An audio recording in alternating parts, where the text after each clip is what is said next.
తాకట్లో ఉన్న బంగారాన్ని విడిపించి ఆ రోజున మార్కెట్ ధర కట్టి మిగిలిన డబ్బును మీకు అందిస్తుంది కొమ్మూరి గోల్డ్. ఏంటి కళకళ్ళాడిపోతూ ఇక్కడ బ్రహ్మాండమైన సారా కొట్టు ఉండాలి, ఏమైపోయింది? Bujjamma 2 single tea. చిన్న బుజ్జి ఏం పెద్ద బుజ్జి, బోండాలు గారెలతో పాటు సారా కూడా మీరేమంటున్నారు అనమాట.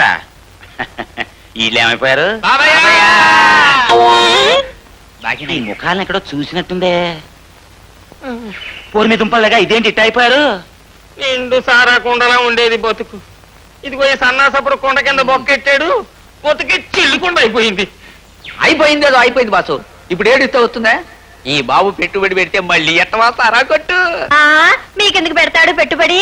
పెడితే గిడితే మాకే ఎట్టాల రా బావా. పెట్టించుకోండి. ఆడా పెట్టుబడి తాగిన సారాకే డబ్బులు ఎగ్గొట్టున్నాడు, మనకేం పెట్టుబడి పెడతాడు రా? తంతాడు జరుగు, ఆడు వచ్చేస్తాడుగా కుక్కరంకి. ఇక తాకటెట్టాలంటే హార్మోని పెట్టి ఒకటే మిగిలింది. నరసింహం, చక్కని చుక్కకి తండ్రి నీకు అంత కర్మ ఎందుకు పడుతున్నాయా? ఏంటి గోపాలం బాబు నువ్వు చెప్పేది? ఇదిగో నీ కూతురికి ఎదురు కట్నం ఇచ్చే మంచి సంబంధం ఒకటి తెచ్చాను. ఈ రోజుల్లో ఎదురు కట్నం ఇచ్చే ఎర్రుబాగులాడు ఉంటాడు బాబు. నేను చెప్పేది నిజమయ్యా.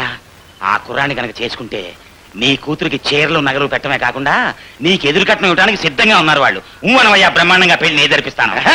ఎదురు కట్నం అయితే ఓసారి ఊయడు బాబు, 100 సార్లు నువ్వు అంటాను వేసుకోండి. అమ్మాయి, నాకు ఈ పెళ్లి ఇష్టం లేదు నాన్న, నేను చేసుకోను. గోవిందా గోవిందా, నువ్వు ఎన్నిసార్లు అంటే ఏమయ్యా? నీ కూతురు మాత్రం నా నల్లకోను అనేసింది. ఎప్పటికైనా నీ కూతురు అంటే అప్పుడు కబురు చేయి, వస్తాను.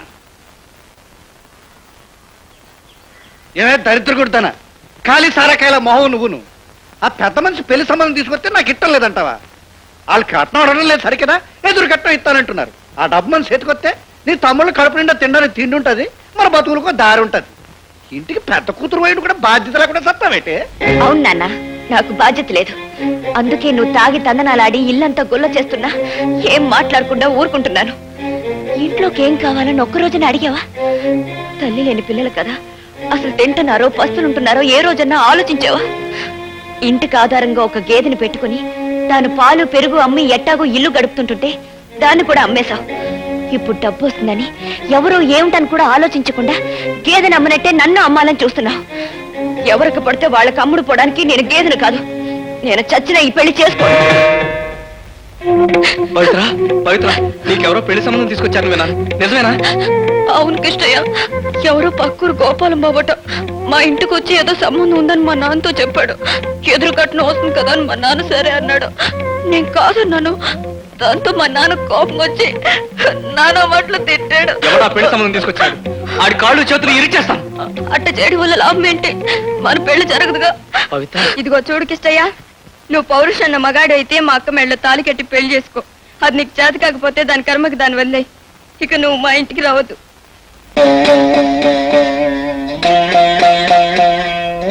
నువ్వు పౌరుషన్న మగాడు అయితే మా అక్క మెళ్ళ తాలి కట్టి పెళ్లి చేసుకో. ఏరా నరసింహం, తమరా బాబు, దయచేయండి దయచేయండి. ఏరా ఊరికి పెద్దవాళ్ళు మేము వస్తే చెప్పులు విసిరేసి మర్యాద చేస్తావా? తప్పుగా అర్థం చేసుకోకండి బాబు, పిల్లలు ఇల్లు అలుగుతున్నారు, పరాగే చెప్పులు బయట అడేశాను. రండి బాబు,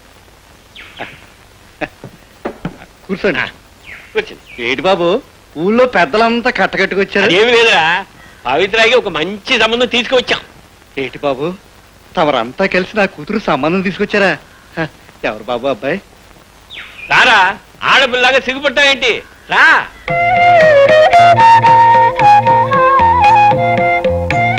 రారా.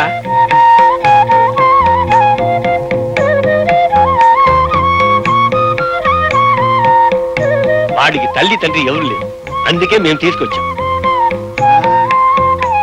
రే పిల్లలు, గౌరీ, సిట్టి, సిన్ని, రండ్రా. మన దశ తిరిగిపోయిందిరా. మీ కాబోయే బావగారిని చూడండి రా. రేపు ఎప్పుడైనా నేను సారత గోవిందా అన్నా అనుకోండి, మీ మంచి సెడ్డలు చూసుకునే పెద్ద మంది దిగి వచ్చాడు రా. మీ అక్క ఎదురా, మీ అక్క దమ్మా తాత.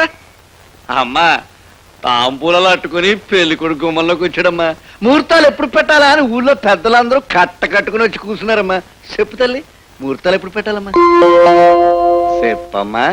అదేంట్రా ముహూర్తం ఎప్పుడు అమ్మాయిని అడుగుతావు? ఏం లేదు బాబు, అమ్మాయి పెళ్లి అమ్మాయి ఇట్ట ప్రకారమే జరిపిద్దాం. సరే అబ్బాయి నీకు నచ్చాడుగా? చేసా అబ్బాయి ఏంటి బాబు, అబ్బాయి కంటే అబ్బాయి చేసే ఉద్యోగం నాకు చాలా నచ్చింది బాబు. ఏరా కృష్ణయ్య, ఏదైనా ఉద్యోగంలో చేరావా? అదేంటి బాబు అలాగంటారు? ఆరి మొహం చూస్తూ ఉంటే తెలియడం లేదా బాబు? ప్రస్తుతం కలెక్టర్గిరి ఎలా పెడుతున్నారు. రేపు ఎలక్షన్ లో నిలబడ్డారనుకోండి, ఆరికి ఉన్న పేరుకి మంత్రి అవుతారండి. బంగళా, కారు, బొచ్చు కుక్క. మావా నువ్వేం ఎగతాళి చేయక్కర్లేదు, నేను తలుచుకుంటే అవన్నీ సంపాదించగలను. నీ బతుక్కి నా ఇంటికి వచ్చి నా కూతుర్ని పెళ్లి చేసుకుంటాన్ని అడిగే గుండెలు ఉన్నారా నీకు? ఎవరో మీరు పెద్ద మనుషులా? ఒక గొడ్లదంగా నా ఇంటికి తీసుకొచ్చి నా కూతుర్ని కట్టబెట్టుకుని అడుగుతారా? నువ్వు ఏమన్నా భరిస్తాను కానీ కొట్టదం అంటే మాత్రం ఊరికలేదు. గొడ్లదం కాకపోతే మరేంట్రా? ఊళ్ళో అట్టగాడిలా తిరిగి గేదెల్ని ఆవుల్ని తీసుకెళ్ళి అమ్ముకునే వాడికి నా కూతుర్నే కాదురా, ఏ తలక మార్చేవాడు తన కూతురేవాడు. తప్పుకోవే. ఉద్యోగం సద్యోగం లేక, పైసా ఆస్తి లేక, వారం పోకులా తిరిగి నీకు పెళ్లి కావాలరా? నీ పెళ్ళానికి ఒక చీర కొని పెట్టగలవా? ఒక నగ కొని పెట్టగలవా? కనీసం కడుపు నిండా ఒక పూట తిండి పెట్టగలవరా? నిన్ను నరసింహం, నువ్వు నన్ను ఇన్ని మాటలు అన్నందుకు నీ కాళ్ళు చేతులు ఇరిచేసేవాడిని. కానీ రేపు నీ కూతురుతో నాకు పెళ్ళయ్యాక ఈ కాళ్ళకే నేను మొక్కాలి, ఆ చేతులతోనే నువ్వు నా కాళ్ళు కడిగి కన్యాదానం చేయాలి. అందుకే వదిలేస్తున్నాను. ఏమన్నావు? పెళ్ళానికి తిండి పెట్టలేని వాడిని అన్నావు కదూ. చూస్తుండు నేనెంత ప్రయోజకుడినో నిరూపిస్తాను. నువ్వు నీతో పాటు ఈ ఊరు గర్వపడే మనిషిగా తిరిగి వస్తాను. అప్పుడే పవిత్రను పెళ్లి చేసుకుంటాను. వస్తాను. స్వామి, నేను అనుకున్నది సాధించాలని నన్ను ఆశీర్వదించు.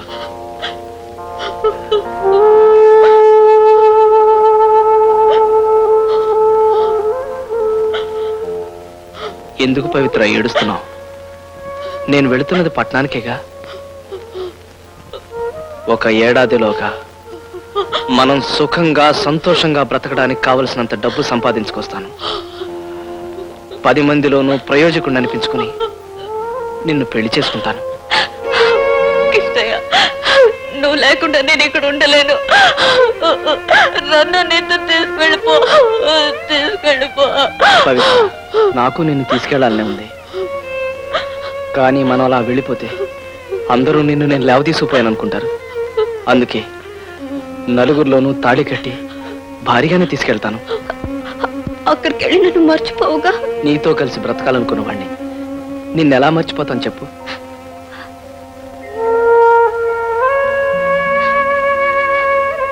ఆ దేవుడి మీద ప్రమాణం చేసి చెప్తున్నాను, నేనెంత డబ్బు సంపాదించినా, ఎంత గొప్పవాణ్ణైనా సరే నాకు కావాల్సింది నువ్వే. మరి నువ్వు? ఎన్ని కష్టాలు వచ్చినా సరే నీకోసమే ఎదురు చూస్తూ ఉంటాను. నాకు పెళ్ళంటూ జరిగితే ఈ గుళ్ళోని దేవుడి సాక్షిగా నీతోనే జరుగుతుంది. అలా జరగన్నాడు నేను ఈ లోకాన్ని వదిలేస్తాను.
ఏమిటి అంత అలా దిగాలుగా కూర్చున్నారు? అక్క, నాన్న గేదెని మళ్ళీ అమ్మేశాడే. గేదెని అమ్మేశాడా?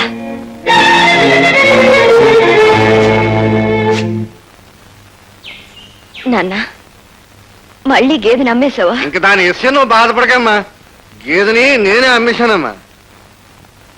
అమ్మా, మనుషులు మనకే తినడానికి తాగడానికి ఏటి నాకపోతే గేదెకి ఏమిటి మేపుతామమ్మా? మనం దానికి ఏటి ఎట్టలేదనుకో, అది కొన్నాళ్ళకి ఎలా నీరసించిపోయి చచ్చిపోదు. జంతువులు చంపిన పాపం కూడా మనకు వస్తుంది. అందుకని నేను బాగా ఆలోచించి ఆ పిచ్చి ముండని 2 సార్లు కూడా అమ్మేశానమ్మా. కానీ విశ్వాసం కలిగి జంతువుల్లో గేదె కూడా ఒకటి, ఎందుకంటే అది ఉన్న నాళ్ళు మనకు పాలు ఇచ్చిందా, అది వెళ్ళిపోయి కడుపు నిండా సారా ఇచ్చిందమ్మా.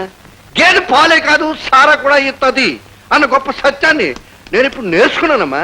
అమ్మా, సారా ఇంట్లో ఉంటే దొంగలు ఎత్తుకుపోతారని గొయ్యి తీసి కప్పెట్టేస్తున్నాను. ఆ సీసాలతో పాటు మమ్మల్ని పాతేయచ్చుగా.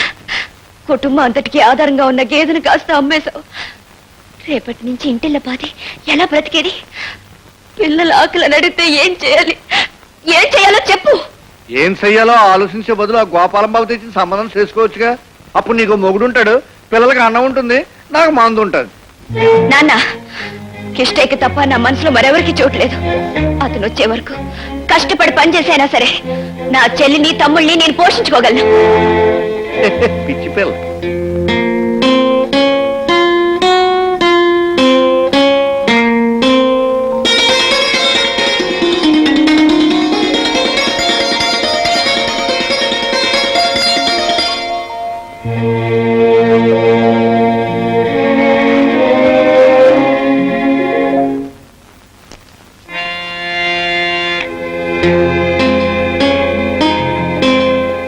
బాగా ఏడు.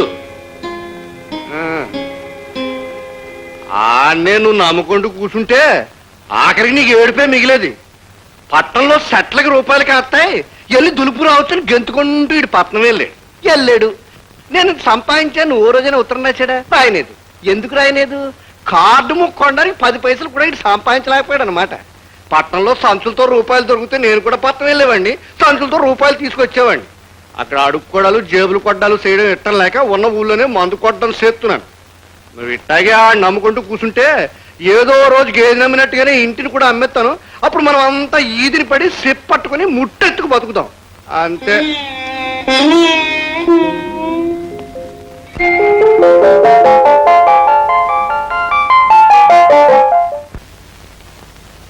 ఊళ్ళో నిల్లుండగా నా ఇల్లే దొరికిందట దొంగతనం చేయడానికి. మిమ్మల్ని పెగలెట్ట అయినా దొంగతనం చేయమని మీ అక్క నేర్పిందా? మీ బాబు నేర్పాడురా? మీకు పోయే కలలు రాను, ముదనష్ట దొంగ తెచ్చినోళ్ళారా, మీకు పోయే కలలు రాను. వచ్చావా తల్లి? రామ్మా. 3 రోజులు బట్టి మేము వండుకున్న కూడా వండుకున్నట్టుగా మాయమవుతుంటే ఏ పిల్లలో పందులో కుక్కలో తిన్నాయనుకున్నాను. దొంగ చచ్చినోళ్ళు తిన్నాడని దొరికారు చచ్చినోళ్ళు. చిన్నపిల్లలు ఏదో తెలియక. ఆ చిన్న పిల్లలు, అందుకనే పెద్దోళ్ళకి మీకైనా బుద్ధి ఉండక్కర్లేదు. ఆ ముసలోడికేమో తాగుడు తప్ప వేరే పని లేదు, నీకు ఊరు చుట్టడం తప్ప అంతకంటే ఏమీ తెలీదు. అయినా వాళ్ళు తింటున్నారో పస్తులుంటున్నారో నువ్వన్నా పట్టించుకోకర్లేదు. దొంగతనం చేయడం ఆడ తప్పు కాదే. నీలాంటి మహాతల్లి ఇంట్లో ఉండి పట్టిడు అన్నం పెట్టకపోతే ఆకలితో వాళ్ళు దొంగతనమే కాదు ఏమైనా చేస్తారే. సిగ్గుమాలిందారా. ఇదిగో నేను ఇప్పుడే చెప్తున్నాను, నా ఇంట్లో ఇంకోసారి దొంగతనం చేస్తే కాళ్ళు చేతులు ఎరగొట్టి నీ చేతిలో పెట్టి నీ మొక్క నేను కారకల్లో నీళ్ళు చల్లుతాను. ఏమనుకుంటున్నావు? ముదనష్ట నీ బతుకు చేస్తా దొంగ వల్లారని.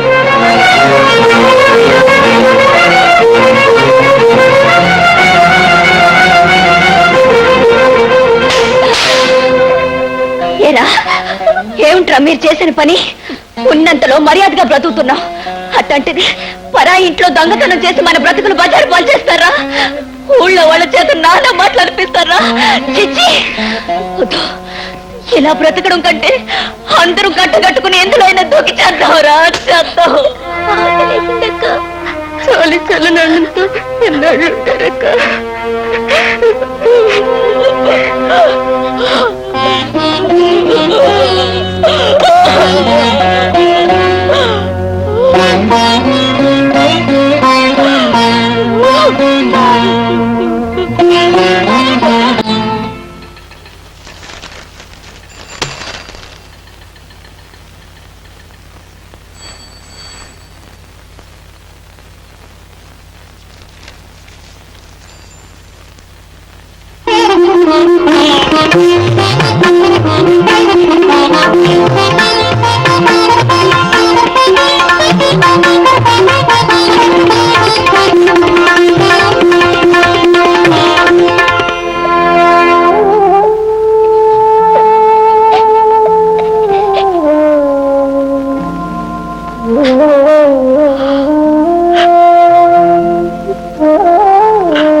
నాన్న బాధ్యత లేకుండా మీ కర్మకు మిమ్మల్ని వదిలేశాడు.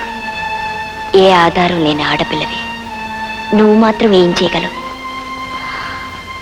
చేయగలిగిందల్లా ఒక్కటే, మీ నాన్న చెప్పిన పెళ్లి చేసుకోవడమే. అలా చేస్తే వచ్చిన డబ్బుతో నీ చెల్లి తమ్ముళ్ళు ఎంత హాయిగా ఉంటారో ఒక్కసారి ఆలోచించు.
నాన్న,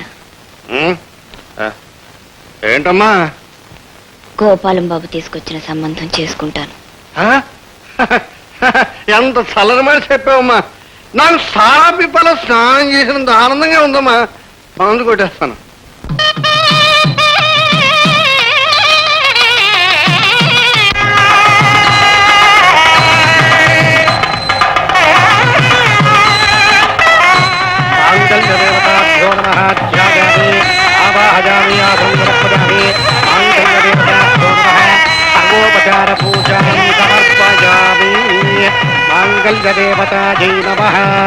మంగళసూత్రం తీసుకో బాబు.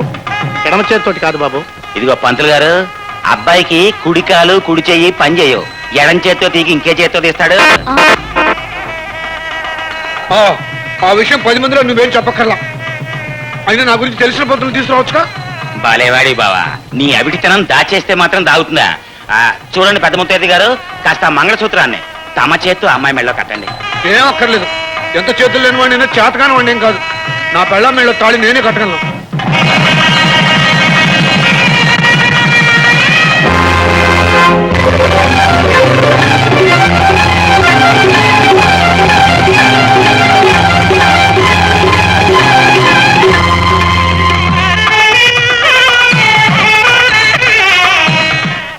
అమ్మా పవిత్ర, ఆవిడ మీ అత్తగారు. మీ ఆయన పుట్టిన 4 సంవత్సరాలకే కన్నుమూసింది. ఈవిడ మీ చిన్నత్తగారు. అది నా కూతురు ఊర్మిళ, అతను నా అల్లుడు గోపాల్. నీకు తెలుసు అనుకుంటాను, ఈ ఇంట్లోనే ఇల్లరకం ఉంటున్నాడు. ఆ మాట స్పెషల్ గా చెప్పక్కర్లేదులేండి. అన్నట్టు చూడమ్మా, నీకు ఒక ముఖ్యమైన విషయం చెప్పాలి. చంద్రయ్య నా కన్న కొడుకే అయినా నేను ఏనాడు అతన్ని అరే ఒరే అని పిలవలేదు. నాయనా చంద్రయ్య, బాబు చంద్రయ్య అని పిలుస్తుంటా. ఎందుకంటే మా నాన్నగారు అటు పోయారో లేదో ఇతనిటి పుట్టాడు. మా నాన్నగారే మళ్ళీ నా కడుపును పుట్టాడేమోనని నాకు నమ్మకం. అందుకని నువ్వు కూడా ఇతని మనసు ఏమాత్రం నొప్పించకుండా చూసుకోవాలమ్మా. మావా, ఇలా ప్రతి వాళ్ళ జీవిత చరిత్ర ఉపన్యాసం చెప్పడం మొదలైతే మేమంతా నీరసం వచ్చి కుప్ప కూలిపోతాం. ఆ తర్వాత తెల్లారిపోద్ది. నిద్రమోహం, మిగతా కార్యక్రమం చూడు తొందరగా.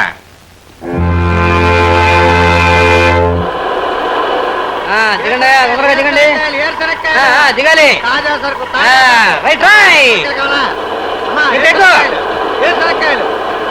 గురు, ఎరా రాజుగా, బాగున్నావా? నే బాగానే ఉన్నా. ఏమిటి అలా ఉన్నావు? ఏం జరిగింది?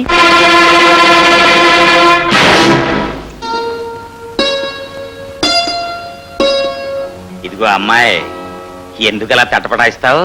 మా బావ బంగారం అంటాడు. కాకపోతే ఏంటంటే పాపం ఒక్కాలు ఓ చెయ్యే పనిచేస్తాయి. పోలియో. అయినా నువ్వేం బెంగ పెట్టుకోవద్దు. ఒక్క కేక పెట్టావంటే చాలు, నీ కష్టం సుఖం చుట్టానికి నేనున్నా. ఓ బంగారు రంగుల చిలక పలుకవే, నా మీద ప్రేమే ఉందని. ఓ బంగారు రంగు చిలక. అక్కడే నుంచున్నామే పవిత్ర. రా రా.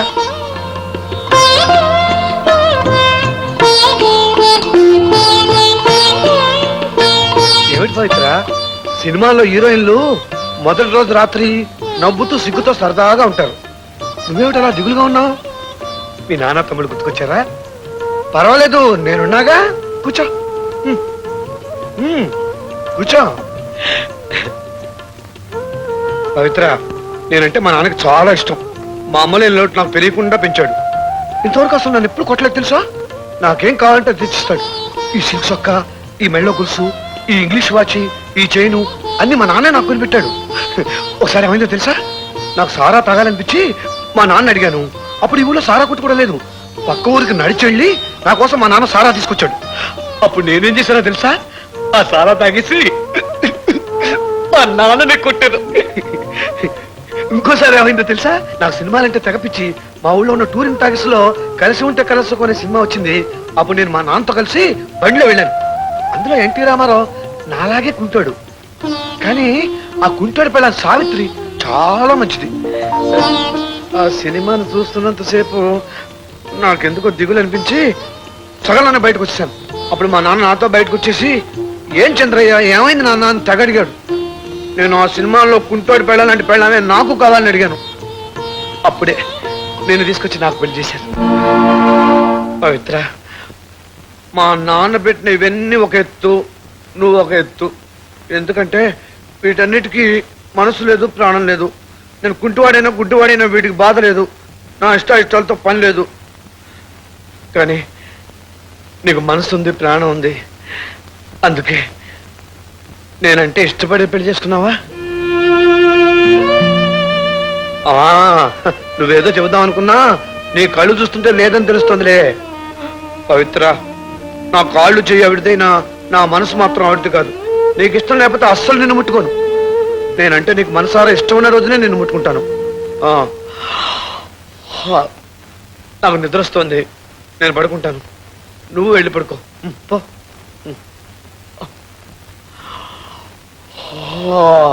మేలేమి బంగారు మెలిక తిరిగినా విలువ తరిగేనా, దేహములో చిరులోపములున్నా ప్రేమ కొరవడును.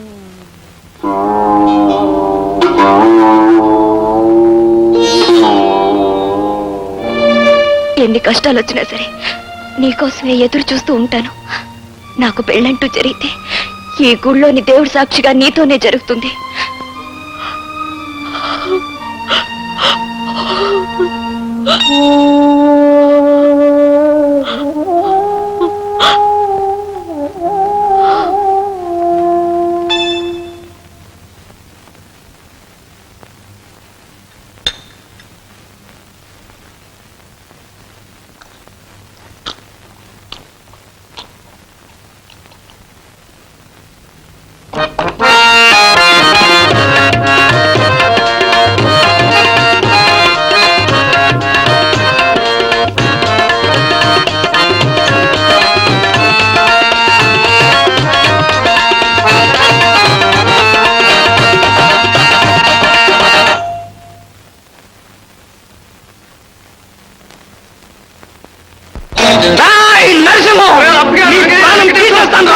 నిన్ను నరికి పోగులు పెడతాను. తెలియకుండా పవిత్ర పెళ్లి చేస్తావా? నీ అంత చూస్తాను, నీ ప్రాణం తీసేస్తాను. చెప్పేదనరా, ఆ తర్వాత చంపుతావు, నరుగుతావు అని ఇట్టనరా. ఒరే, నువ్వు పవిత్ర మీద ప్రేమతో డబ్బులు సంపాదించి వచ్చి దాన్ని పెళ్లి చేసుకోవాలని పట్టుదలతో పట్టణం వెళ్ళావా? రాత్రనక పొగలనక డబ్బులు సంపాదించి కష్టపడి ఇక్కడికి వచ్చావా? కానీ చేసిందేట్రా? ఏదో తాగుపోతాడని, పనికి మాలని, మాట తెలియదండి ఎదవని నేను మాట్లాడి నా మాటను పట్టుకుని అది ఇంకొని పెళ్లి చేసుకుందిరా. నీ మీద ప్రేమ ఉంటే చేసేదిరా. రే, నీ మీద ప్రేమ లేని ఆడదాని కోసం వచ్చి నువ్వు నిండు పొలాన్ని తీస్తున్నావు అంటే పిచ్చాడురా నువ్వు. ఇప్పటికీ నేను చంపేయాలంటే చంపేరా, చంపే చచ్చిపోతాను, చంపే. చెయ్యి.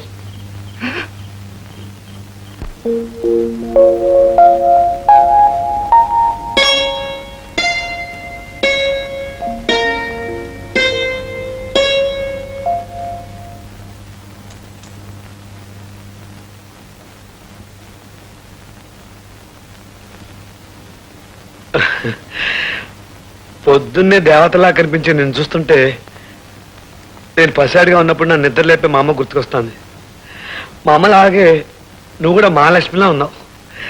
కాకపోతే ఒకటే తేడా, మా అమ్మ నన్ను తట్టి నిద్ర లేపేది, నువ్వు నన్ను ముట్టుకోకుండానే నిద్ర లేపుతున్నావు. అవును, ముట్టుకోకుండానే నిద్ర లేపటం ఎక్కడ నేర్చుకున్నావు నువ్వు?